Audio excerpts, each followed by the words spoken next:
guys, welcome to day 4 of NABARD grade A preparation vlog.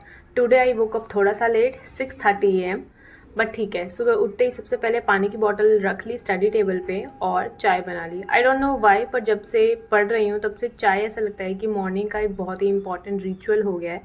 शायद से mind को fresh करता है और उससे हमारी हैबिट स्टैक हो गई है पढ़ने वाली. जब मैंने व्लॉग करना शुरू किया तब एक्चुअल में मैंने टू डू लिस्ट बना ली थी. उसके बाद मैंने करीब आधा पौना घंटा एक टास्क टू डू लिस्ट का कंप्लीट करके खाना बनाया, फटाफट से खाना खाया. यहाँ पे मैंने अपने टू डू लिस्ट में पीआईबी और करंट अफेयर्स को शामिल किया है जस्ट 1-2 दिनों से ही. तो मैं पीआईबी और करंट अफेयर दोनों यूट्यूब से ही कवर करती हूँ. आप सब लोग कहते रहते हैं कि आप बताते नहीं हो, कहाँ से पढ़ते हो कहाँ से नहीं पढ़ते, तो मैंने सोचा कि आज आपको सब बता दूँ.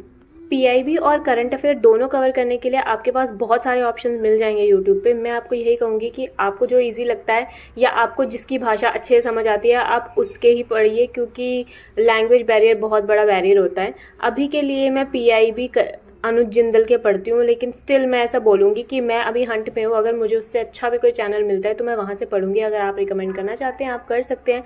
बिकॉज अनुज जिंदल में मुझे ये प्रॉब्लम लगती है कि वो इंग्लिश में बताते हैं. दूसरी बात, उनके जो पीआईबी होते हैं वो क्वेश्चन बेस्ड होते हैं. मुझे क्वेश्चन बेस्ड कंटेंट अच्छा नहीं लगता इतना ज़्यादा. और दूसरी बात, इंग्लिश की वजह से लैंग्वेज बैरियर तो आता ही है. उसके अलावा जो करंट अफेयर है, करंट अफेयर आप कहीं से भी पढ़ सकते हो. यूपीएससी अगर आप लिख दोगे करंट अफेयर्स के आगे तो आपको यूपीएससी के लेवल के करंट अफेयर डेली बेसिस पे बहुत ज़्यादा मिल जाएंगे.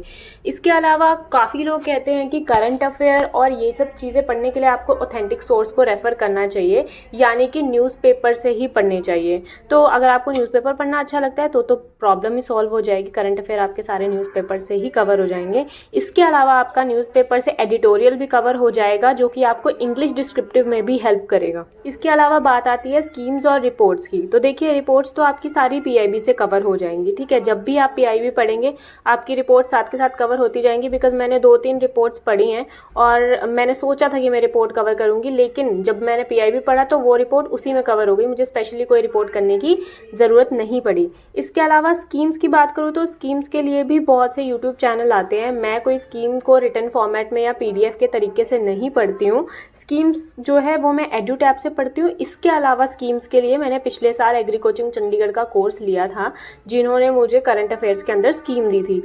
लेकिन मुझे स्कीम्स को उसके अलावा भी किसी और सोर्स से कवर करना पड़ेगा, बिकॉज उन्होंने एएफओ के बेसिस पे स्कीम्स दी थी, जो कि मुझे लगता है नाबार्ड के लिए इनफ नहीं होगी. नाबार्ड के लिए स्कीम्स को थोड़ा सा डीप में पढ़ना पड़ेगा. तो स्कीम्स के लिए मैं आपको ये बोलूँगी कि करीब 40-50 स्कीम्स का जो भी आपको लगती है कि इंपॉर्टेंट हैं, फ्लैगशिप स्कीम्स हैं, बहुत ज़्यादा काम कर रही हैं, न्यूज़ में आती रहती हैं, आप लिख लीजिए. जो भी स्कीम्स आप न्यूज़ में पढ़ रहे हो, 1-2 बार आपने न्यूज़ में देखी और उस स्कीम को आप एडू टैब से पढ़ लीजिए या फिर और किसी यूट्यूब चैनल से पढ़ लीजिए, उसके नोट्स बना लीजिए. That will be the best option. बहुत लोग बोलते हैं कि जो पीआईबी है या करंट अफेयर है ये पहले कितना पहले का कवर करें. तो मुझे ऐसा लगता है कि 6 months before exam is the perfect timing. बहुत लोग बोलते हैं कि यार 3 महीने के बहुत ज़्यादा आते हैं, उसके बाद 4 महीने के, उसके बाद 5 महीने के. लेकिन मुझे लगता है अगर आप 6 months करके चलोगे तो आप धोखा नहीं खाओगे. तो अगर आप 6 months करते हो तो बहुत अच्छी बात है. इसके अलावा अगर किसी के पास टाइम नहीं है तो फिर द ऑप्शन तो आर ऑलवेज देयर.